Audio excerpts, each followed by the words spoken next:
Alright, so what's up mga brod? So yun, nagbabalik ulit sa isang panibagong video. So for today's video guys, it's time para pag-usapan na natin itong star of the show, ang ating 4x4 equipment dito sa ating Nissan Terrano. So guys, no, as you all know, pagkabili natin dito sa sakyan, dinala natin agad dito sa trail. Ang kaso hindi pa tayo nakakalayo, biglang lumubog na yung sasakyan natin. So sa mga hindi pa nakakapanood ng old video ng ating sasakyan nung binili natin siya, so uploaded yan sa ating channel. So hindi muna natin siya ginalaw noong mga past few months kasi nag-focus tayo dito sa kanyang mga performance, like itong kanyang radiator, water pump, and tinap overall na natin siya, and so on and so forth. At marami na tayong ginawa dito sa sasakyan na to. So ngayon nagkaroon na tayo ng panahon para buksan itong front differential na nadurog nga since nung last time na sinubukan natin siya lagyan ng hub lock, nakita natin na wala palang langis yung differential niya sa harap. Gago lang lamon! And that's it. Nung mga panahon na yan yung oras na nung pagkatapos namin siyang ni-road test, bigla na lang nag-lock yung gulong niya sa harapan at ayaw na talagang umabante ng sasakyan. Sayang lang at hindi ko na videoan yung mga moments na yon, but it's okay. Bubuksan na natin yung ating front differential at nang makapag-trail na tayong muli. So guys, no, samahan nyo kami ni Sir Chok. Sama-sama nating tuklasin kung ano ba ang talagang naging dahilan kung bakit biglang nag-lock yung front differential ng aking sasakyan. Okay guys, let's go. Ano? Oh, sami sak. Ang gay. Tom, wow. Pwede mo. Durog na durog yata ito guys. Oh.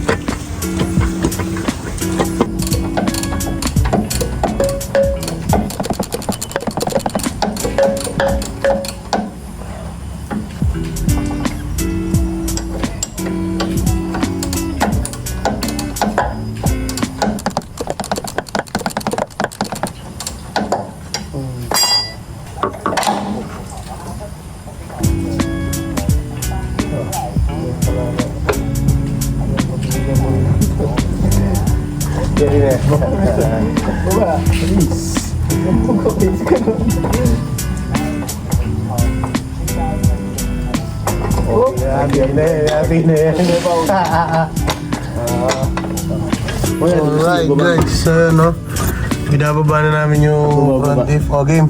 Baba. Oh. Alright guys, ayan na siya, no. Woo! Shit! Wait lang, wala po. Wait lang.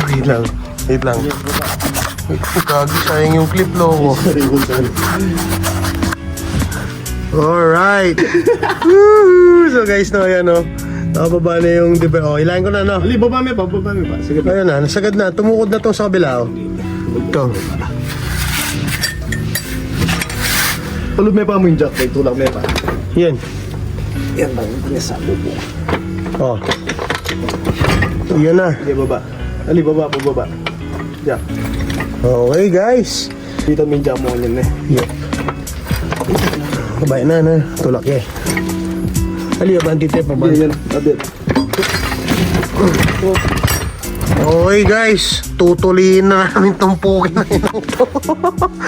Alright, so guys, nakababa na yung kanyang front differential. Ayan lang siya guys, no? Ito yung puso ng ating 4x4 bike. Ayan na siya guys, oh. Ang ating 4x4. Alright. Hilahin ko na dito, boy. Mas malapit dito.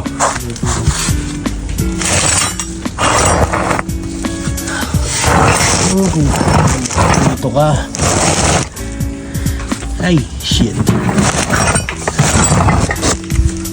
Hey. Woo! Gastos! So guys, no, na-disgrasya ko na nga itong si Terrano guys, oh, nagka-dent na siya dito sa hood. Okay, so ito na yung kanyang differential, no? Nakababa na. Let's go muna kayo. Alright, let's go. When a wagon turns a corner, the wheels can travel at different speeds because each one can turn freely on the axle. And in the early automobiles, the rear wheels turned separately and only one wheel was connected to the engine. But when only one wheel was driven by the engine, it had to do all the work, and it couldn't get a good enough grip on the road to do its job properly. So the one-wheel drive was soon out of date. But if two wheels are locked on an axle so that they are not free to turn separately, one or the other has to slide. So engineers had to find a way to make things so complicated.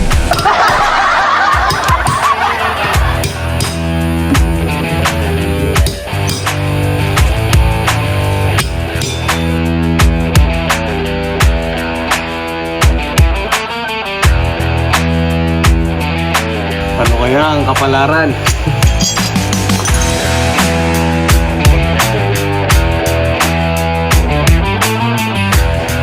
Ano, sinasabi. Moment of the truth. Boss Jet, mag-ilaw ko muna sa ating vlog. Hello guys. Right. Hello guys. Ayun na. Ayun na. Bro. Yun o. Ayun na. Wait. Shit. Uy, gago, tuyo oh. Aba, yun o. Uy, gago.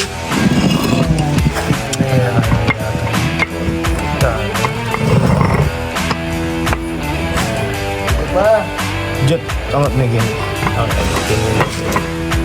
Yung gano'n, saan yung sira yata dito gusto? Hindi.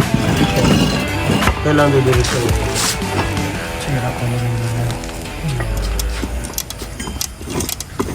Dana, mga lang, gilog. Ka ba naman madulok? Sira yung bearing din niya, pinagagalaw lang. Pera akong din mo. Pwede lang pa rin kanyan. Yan. Nung bearing niya, hindi ko pwede. Pero bearing niya ako na. Huwag gagawin yung buo na eh. Ay, tanalin mo yung buo. Ayun po. Sira mo rin ko, no. Pati kanyang karin niya pang bearing karin eh. Ay, puta ka. Sorry, gasket. Diyan yung gasket, man. Lili mo rin dyan. Gana. Okay guys, so positive no? Durog nga yung mga bearing guys. Yung tanera niya yung utak na yun eh. 950, 1150, 1150. Alay ko! Yan na. Ayan na. Ay, kalangida. Shit. Ito no. Sana yung kono naman yung kentol. Piningkilog. May sira na kanya yan eh. Oo, wala na. May umbo yun. Ay, nala Nevin. Pero, May nga persala mo rin bearing ko eh. buling lalaro. Oo, nyapin mo yung may sira. Yan, pwede pa yun eh. Tana, alin ito. Itong kono na. Gusto ka pa. Alright. Gusto pa? Bagay, tayo rin napulwal buwan. Bakit? Ah, 27 mo. Meron ako dyan, Bob. Okay. Tanggalan na ng buo. So, guys, no? Napulwal na. Okay, let's go.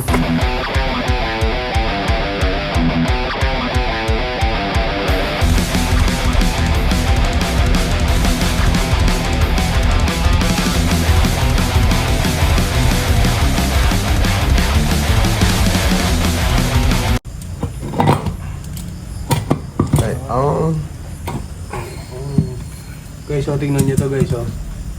Tingnan nyo, oh. Jet, tama ko na ganyan solo jet. Hindi ko kakawanin kahit ang bearing na niya. Yung guys, yung cellphone. Times kaya.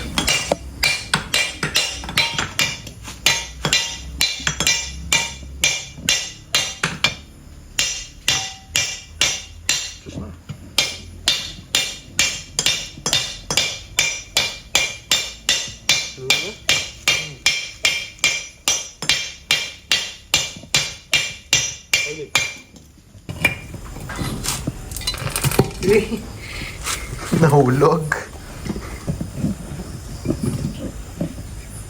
Pagkipid siya yung bayo. Okay.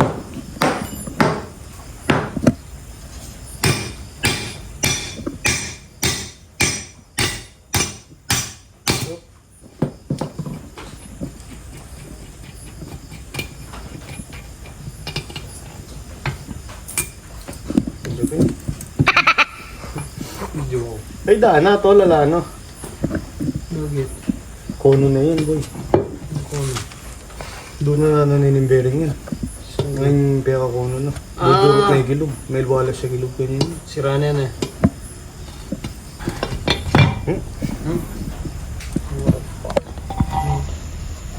Pwede na. Wow! Yan. So guys na bali 1, 2, dalawa na yun no? 1, 2, 3, 4, apat na bearing. Dalawang oil seal. Tatlong oil seal. Apat Tatlong na oil bearing. seal. So guys no, bali titingnan natin kung magkano abutin nitong rebuild nito. Kakanbas tayo ng mga bearing tsaka ng mga oil seal. Tingnan natin kung mas sulit bang i-rebuild o bumili na lang ng bago no, boss. Hindi bago. Surplus. Pares lang yun. Pares lang ba? So yan guys, bali abangan nyo yung pagtingin natin ng mga bearing. Babalitaan ko kayo kung magkano yung kakaining pera nitong differential natin. So ito yung sample ng mga bearing natin guys, no? Hindi ko lang kung kita sa camera pero meron sila mga number. Ayan o. Kita ba? Yan. Di ba? So basta meron silang number dito, kakanbas natin kung magkano abutin. Alright, let's go guys. Uy, ganda ng background ko.